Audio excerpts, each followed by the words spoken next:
The recipe for high yields on AgDay is brought to you by Tendovo soybean herbicide, raising the pre-emergence bar one clean row at a time.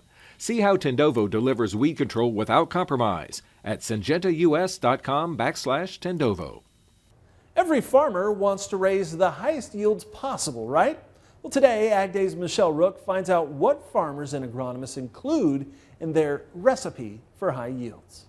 Clinton, the national yield curves have continued to improve year after year for U.S. farmers through the use of technology and improved genetics. However, the real secret for the most successful farmers seems to be doing a better job with the basic agronomic principles, including a longtime National Corn Growers Association yield contest winner.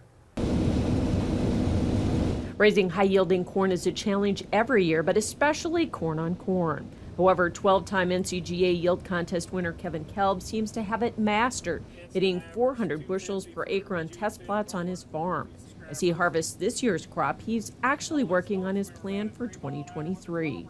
You know, we're corn on corn, so our biggest job to do is, the main thing we do is try to handle this residue, you know, on our high-yielding corn.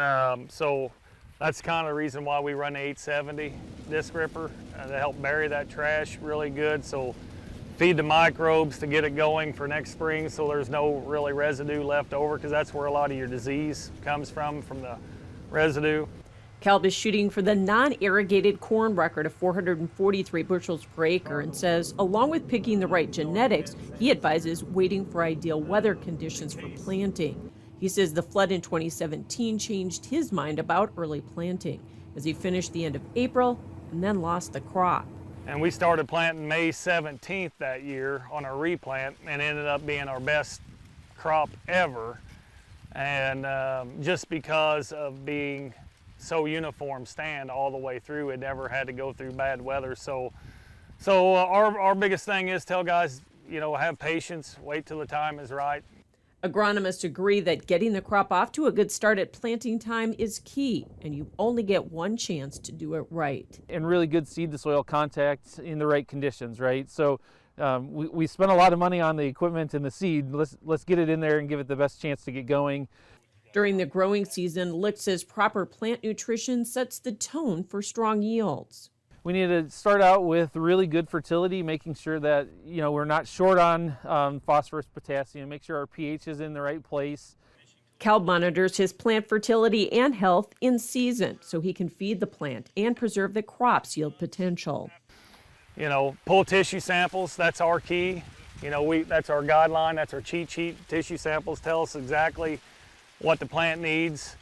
And it may take 4 or 5 years till you get used to knowing how to read them and what the plant needs, but you know, tissue samples is huge. And you know, like I said, we run a lot of fungicides. You know, every field gets at least 2 shots, and then our high yielding stuff will get 3 shots of fungicide to keep that plant healthy.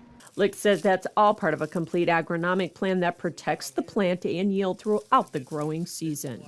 For the most part, that's paying attention to weed management, insects, and diseases. And if we need to, you know, getting out there with the herbicides, fungicides, insecticides to make sure that we have that control.